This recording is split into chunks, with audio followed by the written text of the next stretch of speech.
Tim Pemenangan Nasional Anies Baswedan Muhaimin Iskandar akan melaporkan Presiden Joko Widodo ke Bawaslu terkait pernyataan Presiden boleh kampanye dan memihak.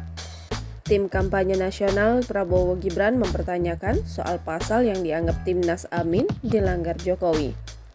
Karena ini kaitan pemilu, maka kembalikan sama Undang-Undang Nomor 7 Tahun 2017 tentang Pemilu, di mana memang Presiden menurut pasal 299 kan memang boleh kampanye.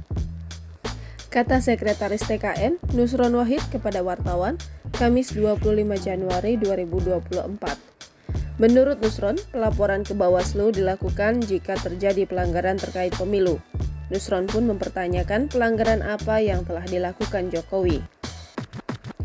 Orang diadukan ke Bawaslu itu kalau melanggar undang-undang pemilu. Apakah Presiden melanggar undang-undang? Pasal berapa yang dilanggar?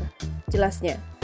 Lebih lanjut, Nusron meminta agar pernyataan Jokowi soal Presiden boleh kampanye dan memihak tidak diributkan.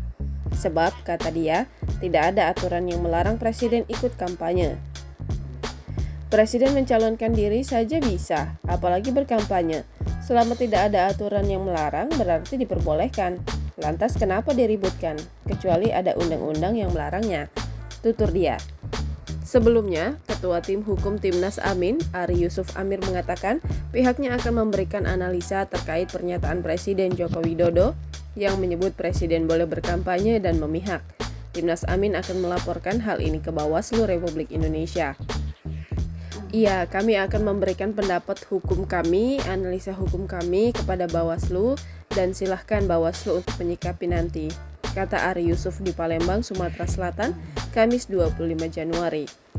Jadi kita sekarang di Jakarta lagi menyiapkan itu, kita format secara baik, kita akan buat laporan ke Bawaslu terkait ini. Imbuh dia. Ari mengatakan pernyataan tersebut diduga melanggar kepentingan sebagai pemimpin negara. Dia menduga banyak fasilitas negara yang sulit dibedakan untuk kepentingan kampanye. Kepentingan berbangsa dan bernegara. Jadi lebih kepada kalau bicara aturan formil, dibuatlah semua aturan formil ini dibuat. Bagaimana kemarin, misalnya contoh menteri-menteri itu, ketika mereka mencalonkan diri, harusnya kan mengundurkan diri. Sekarang tidak begitu cukup cuti, ujar Ari Yusuf. Download Tribun X sekarang, menghadirkan lokal menjadi Indonesia.